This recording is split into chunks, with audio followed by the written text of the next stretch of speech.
Pracinhas.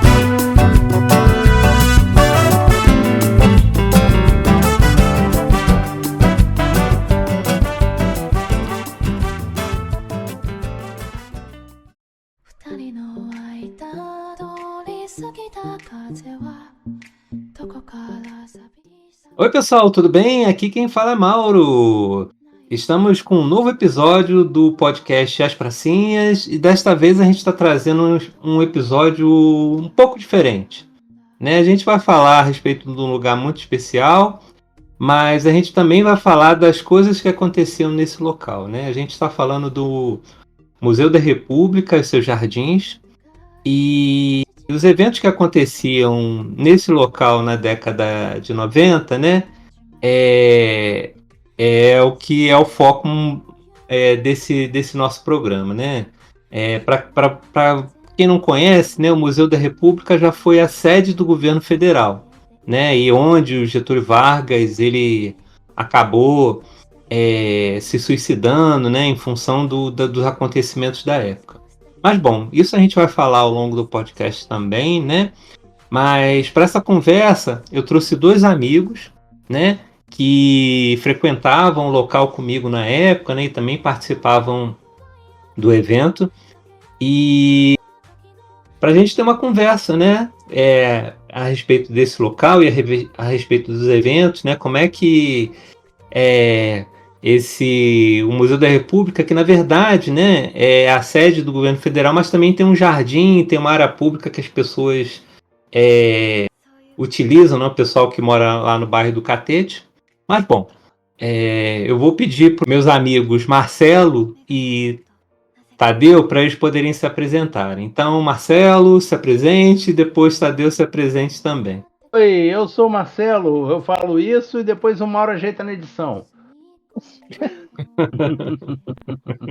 Boa noite, pessoal. Meu nome é Marcelo, eu não tenho nada a ver com arquitetura, eu estou nesse programa como frequentador e testemunha do momento histórico que foi a nossa experiência lá no Museu da República.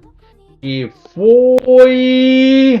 a palavra foi a nossa sede do nosso governo quando o Rio de Janeiro era a capital. Lá em 1900 e o estado da Guanabara, o município do Rio era um estado, era o estado da Guanabara. Eu tô ficando velho a cada ano, é um problema. E também contamos com a colaboração do nosso grande amigo Luiz Tadeu. Apresente-se, por favor. Oi, bom dia, boa tarde, boa noite, dependendo da hora aí quem está ouvindo isso daqui. Meu nome é Luiz Tadeu, eu sou amigo do Mauro e do Marcelo, que eu agradeço pelo convite, Mauro, para falar desse podcast, e já denuncio que fui enganado, achei que ia falar de pracinha, mas a gente está falando de quintal aqui, né, que a gente vai falar do quintal do Palácio do Catete, né? Uhum. Mas assim, eu sou arquiteto, né, eu trabalho na Prefeitura do Rio, e eu conheci o Mauro e o Marcelo da minha época de juventude lá nos anos 90, quando a gente estava atrás de coisas bacanas, tipo mangá, anime,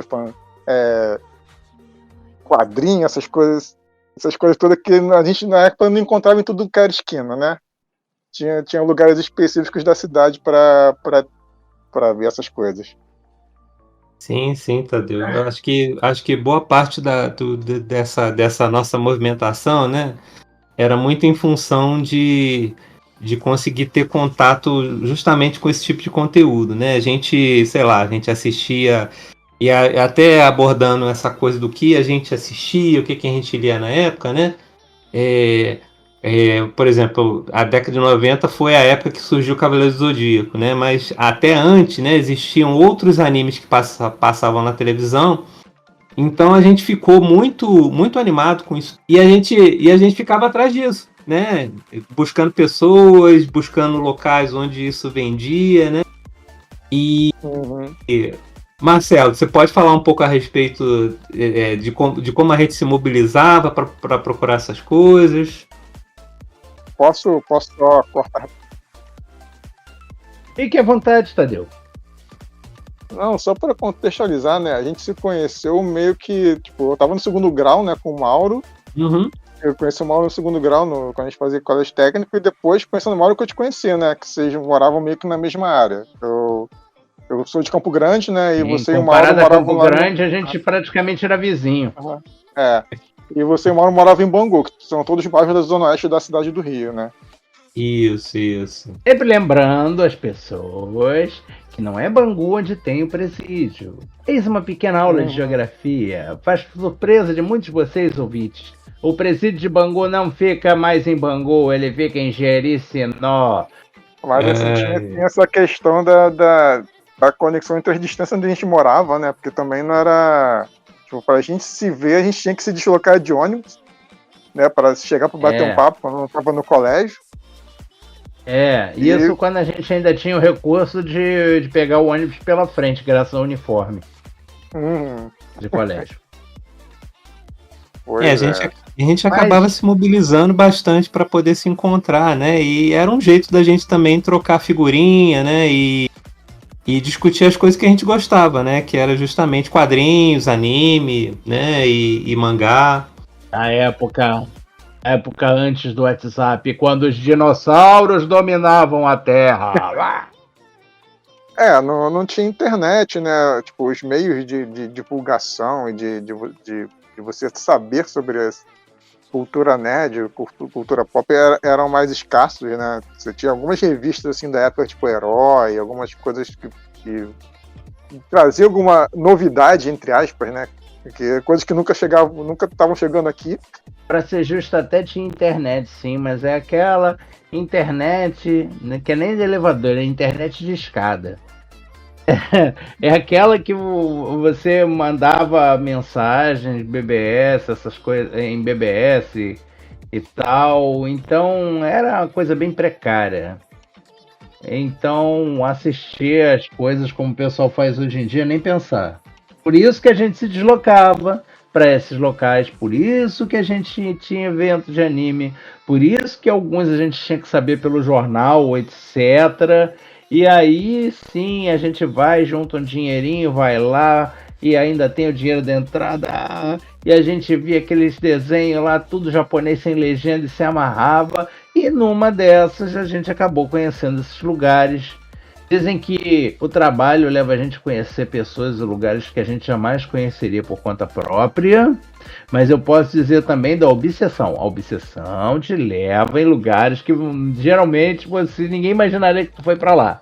É o meu caso, fui lá na Tijuca, fui lá porque enfim. Também tinha essa coisa, a gente como mora na Zona Oeste, é uma região da cidade que é muito carente de equipamento cultural. E tudo que eram esses eventos que para disseminar a cultura de anime, cultura de quadrinho que estava despontando naquela época, só acontecia tipo Zona Sul, em alguns lugares da Zona Norte, tipo, era muito distante do local onde a gente morava. Acontecia coisa lá no Castelinho do Flamengo. O Hermeto, criaram a lona Hermeto Pascoal, o próprio Hermeto Pascoal demorou anos para descobrir. Ué, tem? A lona era o único equipamento que tinha outras lonas também, né? Mas a lona era o único equipamento que tinha alguma coisa ali em Bangu, né?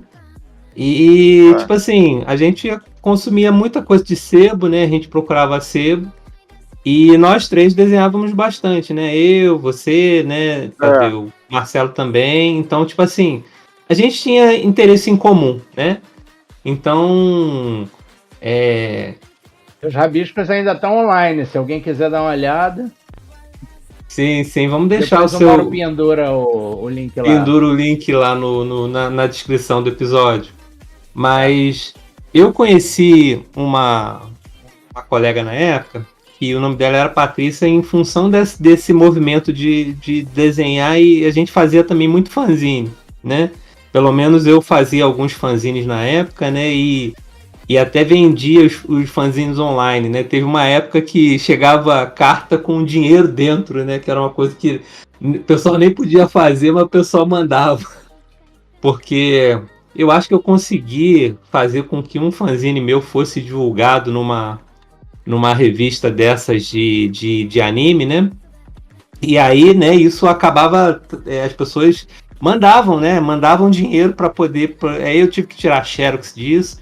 E aí nessa coisa toda, eu conheci essa colega que se chamava Patrícia, que morava em Bangu mesmo. E ela fazia fanzine também, né, então em função desses interesses em comum, eu acabei frequentando a casa dela e posteriormente, né, levei o Tadeu e também levei o Marcelo para lá para conhecê-la. Ela tinha uma inspiração do Toriyama, né? As coisas que ela desenhava na época. E ela é uma fanzineira mas depois muito ela experiente. melhorou. Com certeza, mas ela era uma fanzineira bem experiente, né? A gente aprendeu um tanto de coisa com ela. Né? O Tadeu lembrou um dia desse que a gente teve contato com retícula de verdade, né? Foi a primeira vez que eu vi retícula, foi ela mostrando pra gente como ela fazia. Ela fazia quadrinho também, né? Além do fanzine. Aliás, vamos fazer uma vírgula aqui. Fanzine era uma revistinha, né? Uma revistinha informal que tentava trazer assuntos pertinentes da época da cultura pop underground, né? Seja quadrinho, seja música. Era um negócio muito feito artesanal, né? Tu fazia em casa. É o que o pessoal hoje em dia chamaria de DIY, né? Do it yourself. Feito em casa. E a gente tirava xerox, a gente ficava correndo o bairro para ver onde tinha xerox mais barato. Eu lembro. E eu ainda tinha a pretensão de lançar o meu com capa colorida, nos tempos do Mini Fanzine. Sim. Meu Deus, Mini Fanzine. Mini Fanzine era bem legal, um formato bem criativo. Pena que eu não soube equilibrar as finanças, né? Praticamente só teve 2 edições. Tem gente me cobrando do final de Double Dragon até hoje. Bons tempos. Foi a Patrícia que assim, apresentou pra gente um pouco. Não, vocês falaram que a Patrícia introduziu vocês ao mundo encantado das retículas. Eu também só fui conhecer curvas francesas graças a ela. Nesse caso, é um gabarito de desenho. É uma régua. Não, pra quem não tá... Desculpa botar esse parênteses. Eu sei que a história é sobre arquitetura, mas curva francesa é um troço engraçado. Parece que alguém vai fazer um desenho de buquê ou coisa parecida e vou transformar isso num plástico. Aí vira tipo, era para ser uma régua, mas tem os buraquinhos tudo em forma de curvinha para você poder fazer retículas, toques arredondados e outras paradas. E as curvas francesas? Depois procura na internet. Tá certo. Mas, enfim, a gente teve essa oportunidade com ela de aprender um tanto de coisa, né? E tipo assim, uma das coisas que ela acabou apresentando pra gente, né? Que a gente ficou bem feliz, né? Era justamente com um evento que acontecia no Museu da República, né? E aí... uma das coisas que a gente passou a fazer, né, era atravessar a cidade, né, porque a gente morava em Bangu, o Museu da República era lá no bairro do Catete. Então meio que a gente pegava... Quando você mora em Bangu, você tá a 1 hora de tudo. Conforme-se, é sempre uma viagem para qualquer lugar interessante. O Rio de Janeiro tem essas coisas, né? Hoje eu estou em Belo Horizonte, as distâncias são bem mais curtas. Mas no Rio é isso que você falou, Marcelo. Fogo. E eu lembro que a gente ia junto com ela, ia junto com o Bruno também, né? E que era um outro amigo da época, né? E a gente ia para participar do evento, né? E eu não conhecia, tipo assim... Eu só fui, tipo assim, nessa época que a gente ia no Museu da República, pessoal, eu não sabia ali que era o local onde Getúlio tinha morrido, não sabia que era a sede do governo federal, não sabia de nada disso. Eu só fui saber disso. Não sabia muita coisa naquela época. Quando menos soubesse, melhor, né? Quem iam querer imputar o crime na gente. Eu nunca conheci esse tal de Getúlio. Porra. Eu não sabia. Eu achava um prédio bonito, né? E eu só fui saber disso depois com a minha esposa Luciana, porque aí ela falou, Mauro, isso daqui é a sede do governo federal, o Getúlio morreu aí, né? Ah, tá bom. Mas na época que a gente ia, né, eu achava um prédio bonito e achava os jardins, né? Eu pensava que era só um museu, não sabia que foi o Palácio da Foi. República. O que seria o equivalente ao Palácio do Planalto, lá em Brasília. Isso, Só para contextualizar, aproveitando o gancho, que eu tô com o Wikipedia aberto aqui, o Palácio do Catete, cara, data do século XIX, assim. Tipo, sim. Primeiro ele é velho pra catete. Começou com uma mansão lá para um casarão lá do oligarca do café. Aí depois que o casarão foi... Isso começou antes, na época do Império ainda. Aí com a República, aquele casarão acabou que a família morreu, né? Desinteressou e com o tempo aquilo foi passado por a União, por o governo federal. E aí virou a sede do governo federal da Velha República. E, deixa eu ver, foi em 1800 alguma coisa. Em 1890 e pouco, assim. Sim. Foi mais ou menos isso. E foi até 1860, né? Foi de 96 a 60. 1896 a 1960, como sede do governo federal. Que aí em 60 foi quando fizeram Brasília, né? E transferiram a capital para lá. E aí depois Getúlio se senta, pega um revólver e pô, faz história. Na própria cabeça dele. Ele fez história. Sim, é um lugar gigantesco, né? Porque ele pega ali da Rua do Catete e vai até o aterro, né? E só para contextualizar, na época não tinha aterro do Flamengo, né? O aterro do Flamengo também foi uma invenção do século XX. Meu pai conta essa história. Eles montaram pra praia. Todinho lá do Morro do Castelo, todinho pra fazer... Então, o fundo do jardim já tava ali perto da praia? É isso? E pelo que eu li, tinha até um pierzinho ali, né? Para embarcação. Que doido. Porque, pessoal, para vocês que não conhecem, né? Você tem uma rua, tem a estação ali do Catete, e de frente, a estação de metrô, né? De frente para a estação você tem tanto o Museu da República quanto o Museu do Folclore. E aí o Museu da República é isso, né? Você tem uma edificação, né? Essa edificação do século XIX, e com um grande jardim para o fundo, né? E esse jardim é uma grande área pública hoje, né? As pessoas usam, tem um playground, mais ou menos um espaço de 2 quadras. Isso. Se eu não me engano. Aí do metrô até o antigo prédio lá da Block, lá onde eram os estúdios da Manchete. Da Manchete, né? É legal a gente falar isso porque tem pessoas que não conhecem direito o museu e às vezes não conhecem direito o Rio, né? Mais pra gente poder contextualizar. É uma construção grande, né? Tipo, é um terreno muito grande. E o fato de terem aberto para o público foi um grande acerto ali, porque aqueles jardins são muito bonitos, né? O que a gente pode, acho que, dizer nesse caso, assim, os jardins do Museu da República são muito bonitos. Tipo, tem lago artificial, tem vegetação, tem bichinhos andando por ali. Então, tipo, é um lugar agradável para levar criança, ficar lá, passar um tempo. E fora que tem um monte de evento, né? É um lugar que é ótimo para ter evento.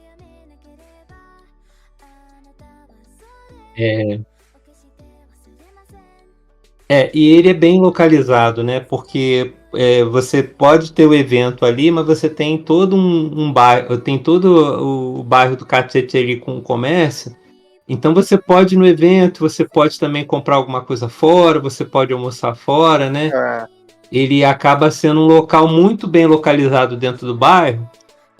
Porque até uma coisa que... Tirando a questão que os preços lá são chatinhos.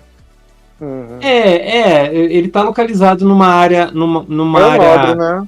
Uma área mais nobre, né? Mas é até uma coisa que eu estava conversando com o Tadeu, é que os eventos hoje os eventos de anime ou os eventos pop que acontecem tanto no Rio quanto em São Paulo, eles tendem a acontecer em lugares muito afastados, tipo na Barra da Tijuca, em São Paulo é no meio daquelas avenidas lá que... E sempre nesses mega galpões que você vai e não tem nada no entorno. O museu ele já tinha, né? Ele já tem uma estrutura que ele está bem localizado e, tipo assim, ele tem uma escala até mais convidativa para esses eventos, né? Você pode ir, você pode fazer outra coisa depois, né? Já nesses grandes eventos, você meio que vai pro evento, você vai só pro evento, não tem o que você fazer mais, entendeu? Então, É aquela cabaninha lá imitando Casa de Pedra. O pessoal se tocava lá para namorar. Tem tipo uma caverninha. Tem tipo uma Na caverninha lá verdade, eu dentro. tinha esquecido da caverninha. Tem uma caverninha lá, eu adoro aquilo ali. Não. De vez em quando o guarda tinha que ver se o pessoal ainda tava de roupa ali. Ó, tem que se comportar. Caraca. Como é que vocês faziam para chegar lá na época? No museu, a gente ia de trem e depois pegava o metrô, não era? Vocês pegavam o metrô? Olha, eu não pegava o metrô, não. Ou menos. Mais ou menos. Como geralmente os eventos eram no domingo, eu pegava 2 ônibus. Um de Bangu até a cidade e de lá eu pegava o 422 até o Catete.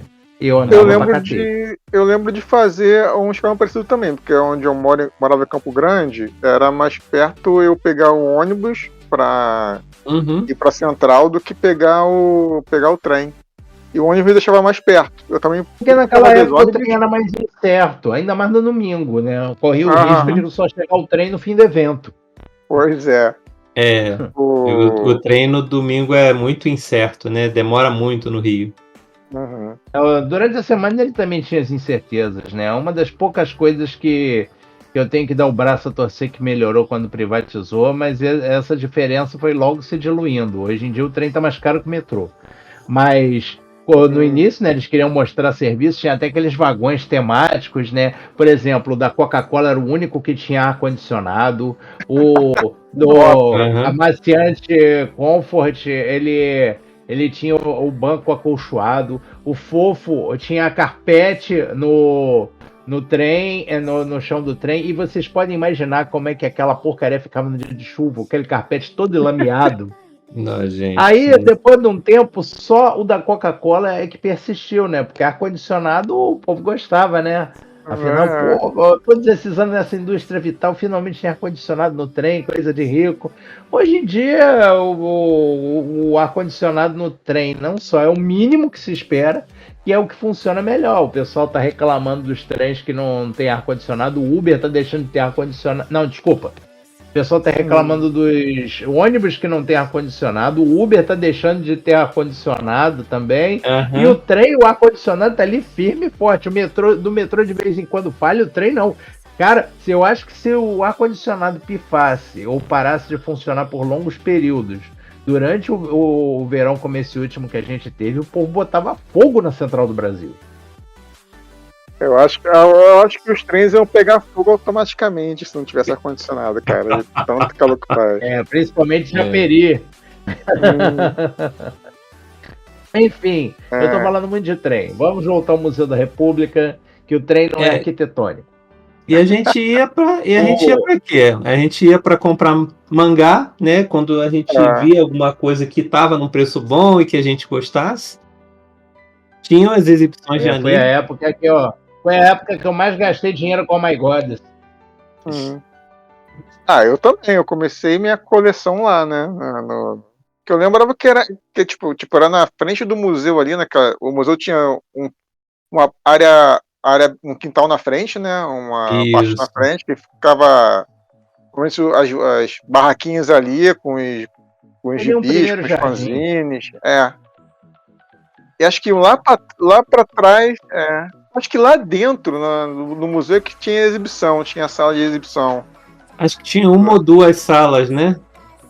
Uma sala de vídeo lá que volta e meia a gente tomava bronca porque o povo insistia em fazer bagunça lá, queria gritar durante os animes e o pessoal do museu achava isso uma porcaria. Mais ou menos que nem essa moto aqui que resolveu fazer barulho atrás da minha janela. Eu lembro que o pessoal nas edições cantava a abertura dos animes. Deixa eu me corrigir, eu já ia falar uma besteira aqui. Eu ia falar que naquela época o Otaku era um bicho muito barulhento e escandaloso. Mas isso é uma inverdade. Porque Otaku nada mais é do que adolescente. E adolescente já é barulhento e escandaloso, seja gostando de anime ou não. Você só muda o tema. Eles são bagunceiros e escandalosos em qualquer lugar. Bobear até na escola militar. Mas, claro, desde que o sargento não esteja olhando. Eu lembro que o pessoal era um espaço também para o pessoal se reunir, né? Porque, tipo assim, eram pessoas que gostavam das mesmas coisas e era um momento para as pessoas poderem interagir uma com as outras, né? Naquela época. Tinha aquele quiosque de lanche lá com aquela raspadinha de gelo cara pra caramba. Eu acho que na falta de coisa melhor a gente comia ali mesmo. Não tinha só o espaço de anime, não. Também tinha algumas exposições ali, ou coisa parecida, mas o pessoal nem queria saber, né? Só queria usar as escadas para ficar sentado. E também, quando tinha algum evento assim, que o pessoal fazia alguma coisa externa ali no museu, e eu caí na infelicidade de, eu vou ajudar na barraca aqui, e ficar vendendo o pessoal que já estava de saco cheio de ficar sentado, ou ajudar a vender alguma revista e etc. Teve um caso lá, dois episódios engraçados. Primeiro, o pessoal tava fazendo uma algazarra danada e um colega nosso lá, fanzineiro lá de Alcântara, cara, eu esqueci o nome dele. Ele era boa gente. Ele naquela foto que a gente tirou com a Patrícia e tudo mais. Era o Fábio. Não vou lembrar do Fábio. Fábio, isso, E aí ele tava falando, sabe por que as pessoas estão agitadas? Isso aqui é porque lá no Lago Ness tem o monstro de Loch Ness. E aqui tem outro ser místico nessa lagoa. Aqui está Dormiron, o dinossauro mágico que dorme nas profundezas do lago no Museu da República, só esperando o dia que ele virá acabar com o pessoal. E aí as pessoas estão assim histéricas pela presença da aura de Dormiron. Claro, por que tu não põe isso numa história? Não, eu tô pensando nisso, tô aqui gastando a história contigo para ver se fica maneiro depois pra botar no papel. Às vezes fica melhor quando a gente fala em dois altos. Aí virou a piada da tarde, né? Dormiron faz isso, Dormiron faz aquilo. E aí eu acho que foi naquele mesmo dia que o cara tava pau da vida com a máquina de refrigerante e engoliu lá a ficha da namorada, o dinheiro lá, e não conseguiu refrigerante nenhum. Aí, como não conseguia reclamar com o guarda ou sei lá o quê, sabe esses caras tipo bad boy, boyzinho de academia, fortinho, papapá. Aí pronto, ele não se conformou e ele virou a máquina de refrigerante e aquele estrondo de repente eu chamo, bom! Ai, gente. Aí pronto, né? A gente tomou um suco, o pessoal ficou olhando o que aconteceu. O cara e a namorada se mandaram rapidinho, senão os guardas iam querer que eles pagassem o estrago. E aí pronto, a história de Dormiron ganhou mais força ainda. Viu? A insanidade está se instaurando. Tudo influência de Dormiron. O nome dele, Marcelo, era Fábio Lira. Ele fez um quadrinho chamado Menino Infinito, né?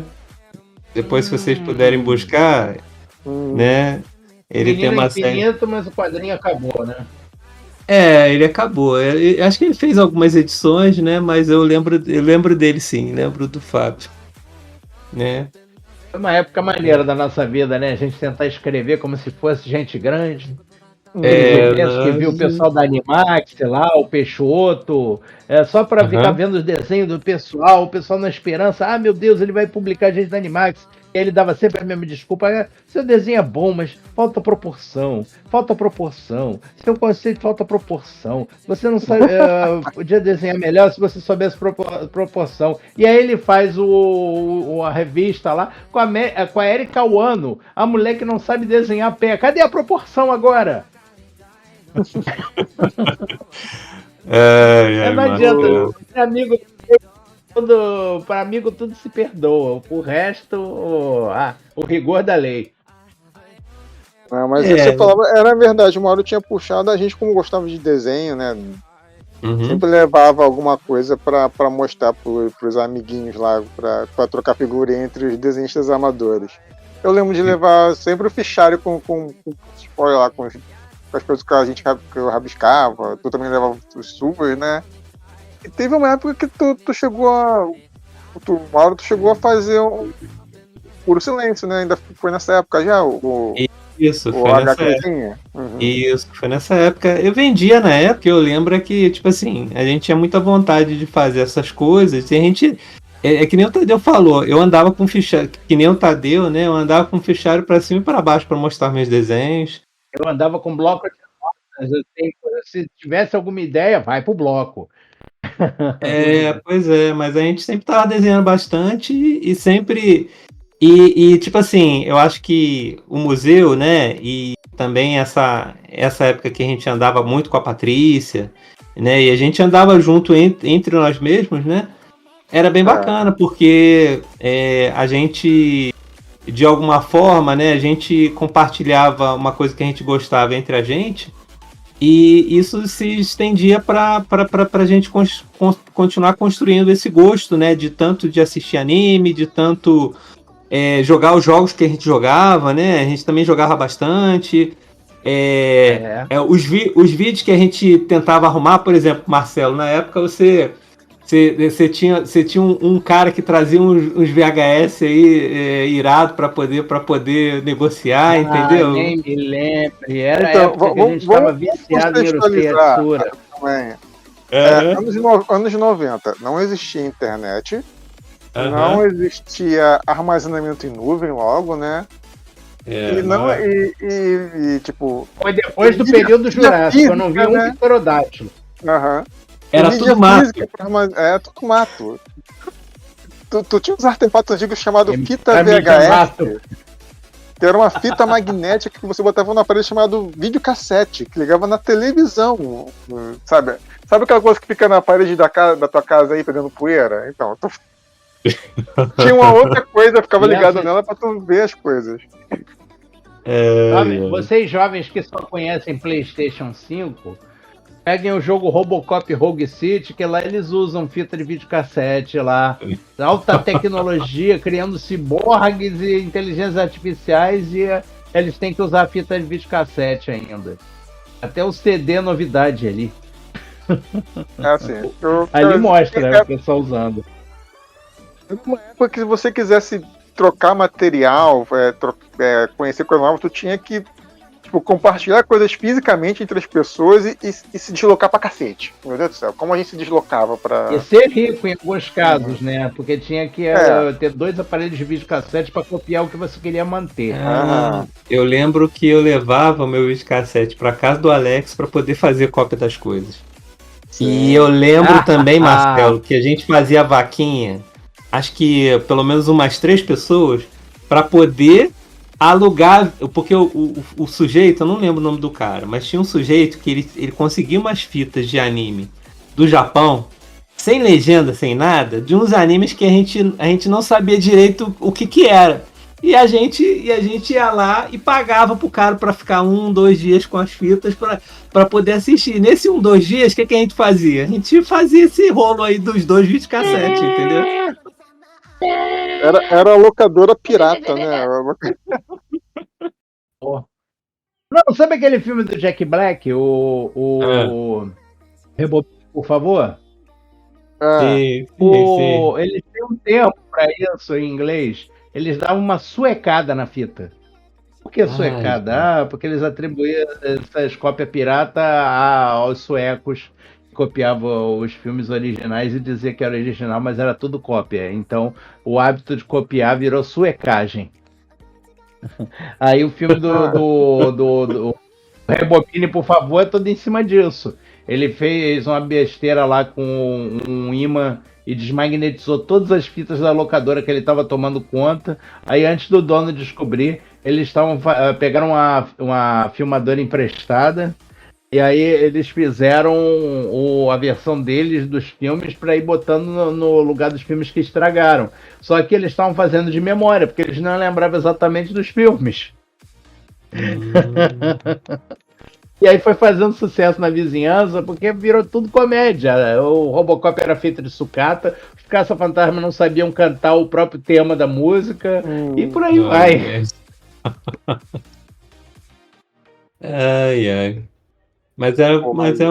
Foi uma época boa, gente. Apesar da dificuldade, né? A gente viu muita coisa boa, né? A gente viu muita coisa. E a gente já fez muita besteira também.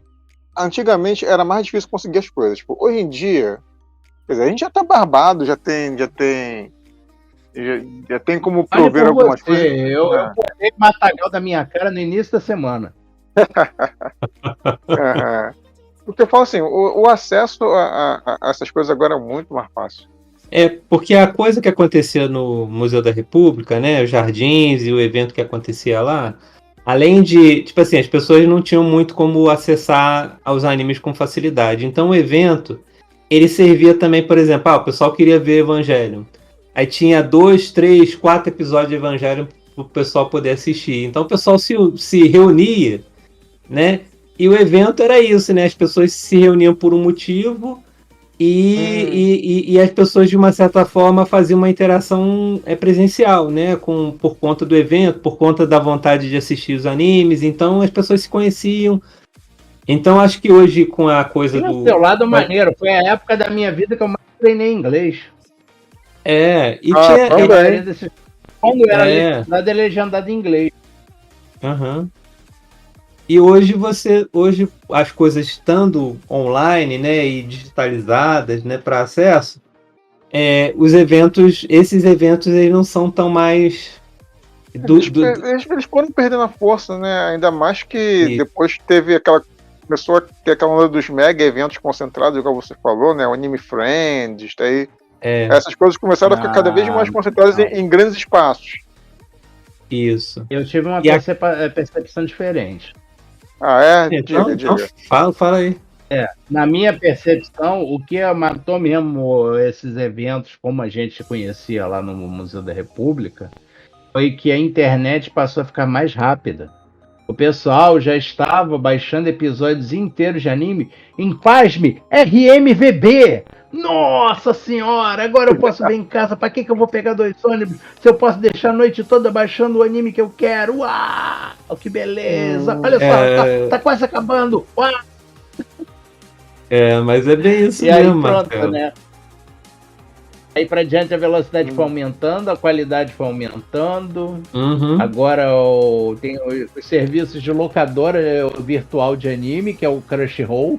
Você assina para ter acesso a milhares de animes, sem se preocupar se esse aqui fulano já levou. Não, todos os acessos ao mesmo tempo. E aí você pode ver, maratonar, ficar enjoado, não querer ver mais, falar que é coisa de criança, papapá, e aí quando ninguém tá olhando, você põe lá de novo para ver, de novo. E tudo legendado em português agora, nossa. Até dublado. Nossa, eu tô muito surpreso. Tem anime que dá a impressão de que já tá saindo dublado. Nossa.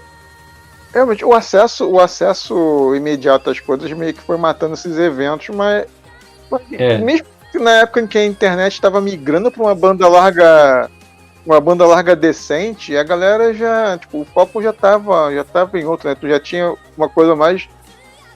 Tu ia mais pra comprar action figures, né? Comprar bonequinho, ver... Virou um grande esperão de vender coisinhas, né? Isso. O evento, ele mudou, né? Ele ganhou uma outra escala. Quando inaugurou o YouTube, o pessoal passou a assistir vídeos online. Não que não assistisse sem anúncios online, né? Mas... Eu assistia vídeo sem anúncio. Sem anúncio e sem progresso, porque o vídeo ficava passando, aí à medida que ia carregar, que o cara continuava falando. Tem até aquele quadro do Charge, tinha aquele quadro do Charge.com do candidato, qual era? O nulo O branco nulo, o branco nulo, o candidato da internet, o candidato, se você votar em mim, eu vou roubar. Aí dava aquela pausa, o sinal de que estava carregando, e aí continuava. Os seus corações com as minhas propostas. Tem também o Sesc Tijuca. Vocês chegaram a me acompanhar alguma vez lá? Ah, eu cheguei aí no Sesc da Tijuca. Cheguei. O Tijuca não, mas eu lembro de Engenho de Dentro. Que aí Também foi. Também foi. Ah, Engenho de Dentro. Engenho de Dentro, sim. A gente viu, se não me engano... que eu conheci Darkstalkers. Sim, Darkstalkers e o Yu Hakusho, o movie. Pois é. Muito bom. Sim. Muito bom. O anime já tinha passado. O anime já tava passando na... Acho que já tava, cara. A gente já conhecia os personagens. Na época que eu vi esse troço pela primeira vez, a única coisa que eu sabia de Yu Hakusho era aquele jogo do 3DO que o André Garfield tinha. A gente se amarrava, nossa, parece um anime. Alguém tá entendendo alguma coisa? Nada, mas tá maneiro. Sabe como é que dispara o Leigan? Não sei. De alguma forma tá saindo, legal. Não, eu jogava do Super Nintendo, né? E eu achava que o Kurama era uma mulher. Eu não conhecia o anime ainda, né? Eu também pensei que o Kurama era uma mulher e o Genkai era um homem. Uhum. A Genkai. Sim, pensei que era o velhinho da turma. Mas, cara, a gente ia em Sesc, a gente ia nesses equipamentos de médio porte, né? Que é espalhado pela cidade. Pra ver esses eventos. Legal, realmente. Enfim, o Sesc tinha o mesmo esquema do museu, com menos bronca, com mais barraquinha de camelô. Foi lá que eu comprei o mangá do Homem-Aranha japonês, traduzido para inglês, claro. E muito mais ladeira, porque você tem que ficar subindo vários lances de escada. Um é o nível da piscina, outro é o nível, sei lá o que, Paraná, lá em cima, do lado da lanchonete. Tem essa estrutura mesmo. Em compensação, o palco era maior. Foi lá a primeira vez que eu vi entrevista de dublador, que a Miriam Fischer tava lá falando com o pessoal. Essa aqui é a Miriam Fischer, ela faz a voz da Botão, faz a voz do Tiny Toon, e coisa dela, a Lilica do Tiny Toon, e aí ela falando assim, eu não vendo diferença nenhuma. Toda vez que ela se empolgava, opa, eu já vi um personagem com essa voz. E aquele cara que fazia a voz do Batman lá, o Marco Seixas, que também fazia a voz do Spock. Pô, a voz dele é daquele jeito mesmo, o homem não muda. Uhum. É como aquela piada do dublador do Fred Flintstone, da primeira versão do desenho dos Flintstones. Sim. Ele falava desse jeito assim, né, Nico? E aí o pessoal foi chamar ele, isso o Niso Neto, né, o filho do Spanizo contando, foi chamar ele para fazer um comercial, e aqui você faz não era um comercial, não, era uma dublagem de filme. E aí ele era um policial lá, e aí ele tinha uma fala curta, né, só para defender a grana da participação lá, pagar umas continhas. E aí ele chegava e falava: alto, parado em nome da lei. E aí beleza, né? O pessoal ficou contente, gravou, e o diretor só fez uma ressalva. Pô, ficou bom no primeiro take, mas você podia parar de fazer a voz do Fred Flintstone. Quem está fazendo a voz do Fred Flintstone? E aí que os caras se tocaram que ele não interpretava a voz dele, era assim mesmo. O cara de um personagem só. E aí o Niso Neto falou que ele não se aguentou. Quando eles foram repetir a cena, ele chegava: pare em nome da lei. E aí o Niso Neto, imitando o Barney: você tem o direito de ficar calado. Tudo que você está fazendo contra você. Ai, gente. E aí é isso, minha primeira entrevista. Eu vi outras palestras de dublador lá no Sesc Tijuca. Mas quando o aluguel ficou meio insuportável, aí pronto, né? O pessoal foi pro Museu da República, que era mais jogo. E também, antes do museu também implicar que o pessoal fazia bagunça demais. O Sesc continua lá até hoje, com todas as suas escadas, mas até onde eu sei não passa mais anime não. Uma pena, porque a sala de apresentação lá é enorme. Aí no Nossa, Rio, parece um cinema. onde tem acontecido esses eventos agora? Vocês têm notícia? Eu não faço a menor ideia. Bem, Serinho. cara. Tá tão morta quanto os fliperamas, cara. Você anda e não ouve nem falar. Ainda mais agora que o pessoal faz as coisas online. Pra ter evento assim, reunindo a galera, tem que ser um troço grandão, tipo Comic Con, a CCXP, a sei lá o que Experience, essa. Isso quando não faz só um evento de games. Uhum. E o pessoal, para não perder a viagem, vai fantasiado também. Mas assim, só centrado em anime tá difícil. Aqui em Belo Horizonte tem 2 eventos que acontecem esporadicamente, né? Tem o FIC, que é uma Bienal, que tem um pouco de... Não é um evento de anime, mas tem muito fanzine, tem muita... O FIC, né? Que é o Sim, Festival eu sempre Internacional de pensava nela Quadrinhos. como. Uhum. Mas eu sempre pensava nela como uma versão da Bienal do quadrinho. Não, Assim, não. na Bienal você não vê muita gente fantasiada de personagem. Eu achei que era a mesma coisa na FIC. Não, mas do Rio é Bienal do Livro, né? O FIC é um festival aqui em Belo Horizonte, né? Que é voltado para quadrinhos. Aliás, só um parêntese. Ali no centro de convenções, onde costuma ser a Bienal, já fui em evento de anime lá. Legal. Evento de O cultura Rio japonesa, Centro o pessoal ou ia América? fantasiado. Pá. O Rio Centro. Aham. Mas assim, Mauro, eu realmente estou por fora de se tem algum evento assim. Eu lembro do Family, né? Que era aqui no Rio sempre foi ruim de evento, né? Tem essa também. Sempre Porque a Brasil Game Show ela nasceu aqui e na primeira oportunidade foi para São Paulo. Aham.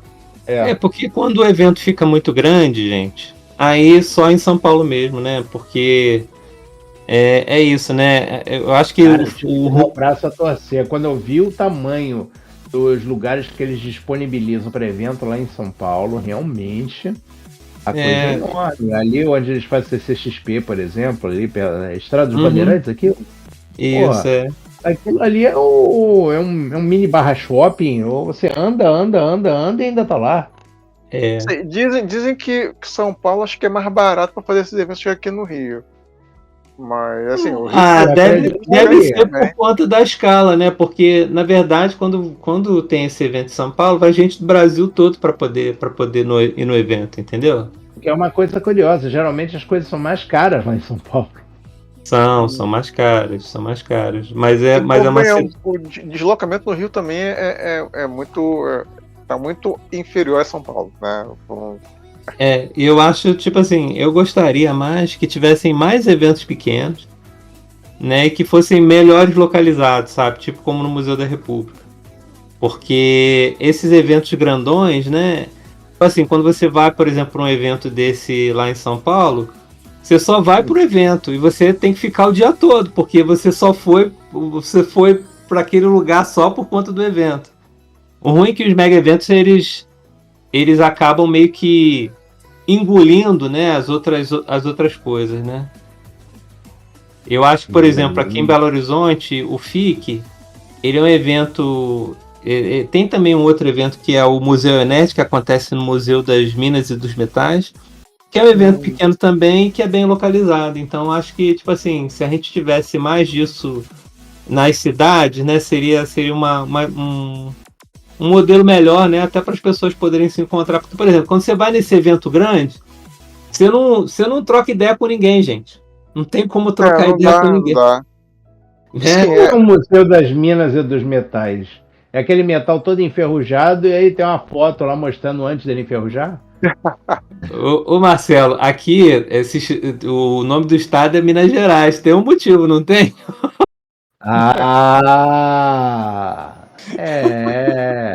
E eu que pensava que eu... pra você que pensa que Minas só tem pão de queijo, é uma coisa a se pensar. Não. Tem vários museus com um monte de pedra, metal, pedras preciosas. Mas o Museu de Minas e Metais é isso, cara. Um montão de pedra dentro. É um museu. É tipo assim, é uma edificação do século XIX também. Mas é isso, né? É um museu que ele acomoda eventos assim também, né? Além de ter outras exposições. Mas é uma estrutura mais parecida. E, tipo, por exemplo, em frente a esse museu tem a Praça da Liberdade. Então, né, é um museu que dialoga com esse espaço público também, né? Então, é bem legal. Eu concordo contigo, cara. Acho que podia voltar esse movimento de ter pequenos eventos espalhados na cidade. Aqui no Rio agora, o que não falta é equipamento cultural, né? Quer dizer, ainda tem pouco em relação ao tamanho da cidade, mas aumentou bastante. Tem as lonas, tem as naves do conhecimento também. Tem um monte de equipamentos pequenos na cidade que podem ser aproveitados. Pô, aqui em Bangu já teve evento de mangá e anime no... É mesmo? Mangá, anime, games na lona cultural. Hermeto Pascoal. E foi muito engraçado. Que doido, Marcelo. E foi muito engraçado porque quando acabou o evento, esse pessoal foi todo pro shopping ainda com as fantasias. Eu me fiz. Eu fiquei mexendo com os cosplayers, foi muito maneiro. Tava só esperando aparecer um Scorpion, um Sub-Zero e um Reptile, só pra mandar aquele trocadilho da última vez. Esse aqui eu gostei dos cosplays de vocês. Esse aqui passou de ano, mas esse verdinho aqui não, ele Reptil.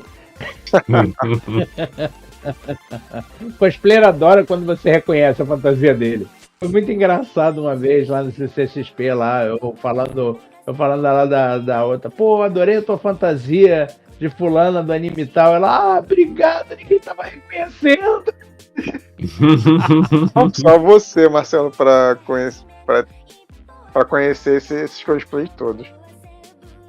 Tem mais alguma coisa pra falar lá do museu? Acho que, assim, depois de resgatar algumas coisas. Tipo, eu comecei a conversar meus mangás ali, né? Depois tinha outros lugares, né? Tinha Devir no centro. Devir. Eu tava querendo visitar o museu lá quando eu tava passeando com a minha bicicleta dobrável, mas eles não me deixaram entrar. Não pode entrar com bicicleta nem sendo dobrável. É mesmo? Nossa! Não. Sim. E essa era a última coisa que eu tinha pra dizer sobre...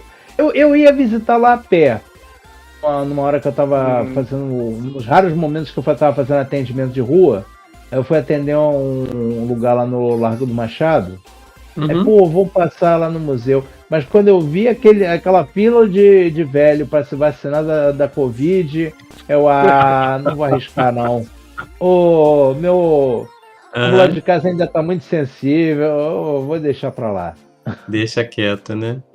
Eu tô na minha cabeça de um dia levar a Selena lá pra conhecer os jardins lá do... Tem um playground ótimo lá. Hein, Tadeu? Tem um playground ótimo lá no fundo. Eu já levei... tipo assim, geralmente quando eu, a Luciana e a Mel vamos pro Rio, cara, um dos lugares que a gente sempre retorna é lá no museu, sabe? Lá é bem... E a Luciana às vezes fica meio chateada porque a gente vai e ela quer entrar no museu mesmo, né? Na parte do museu mesmo. E às vezes não tá aberto. Por algum motivo.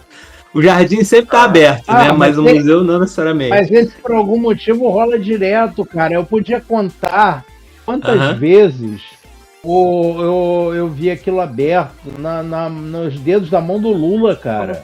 E olha que tinha uma época que eu tava indo lá direto. Domingo sim, domingo não. Às vezes domingo sim, domingo sim. Eu nunca visitei o espaço do museu. O espaço eu já fui lá no espaço do museu.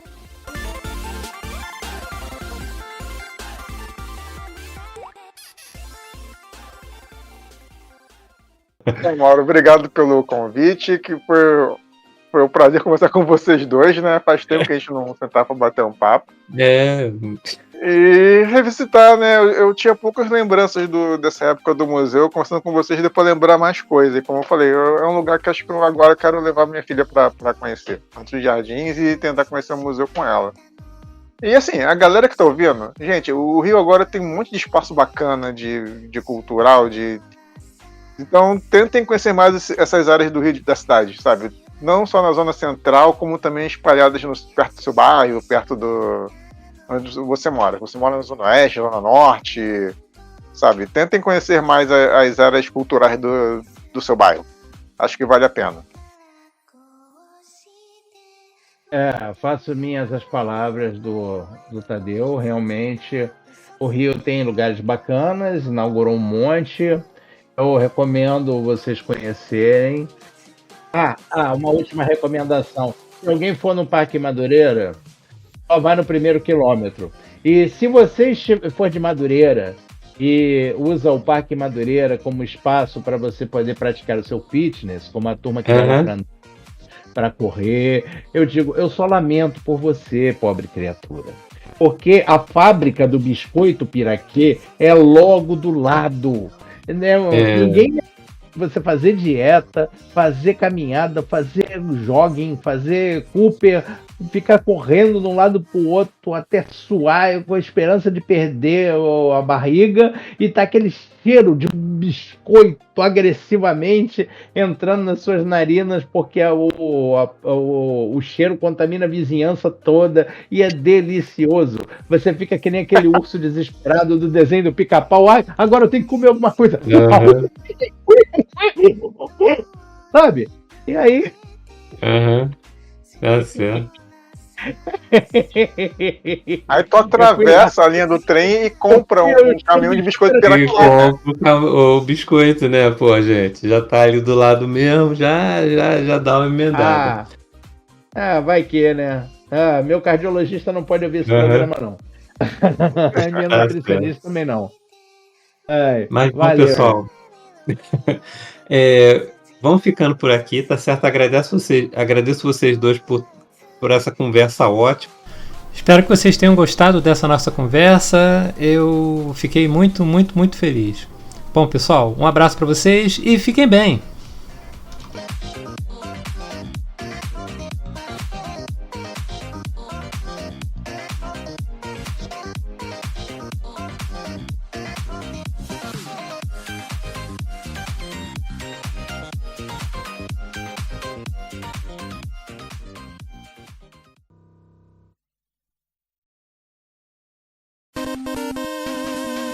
Editado por Mauro César.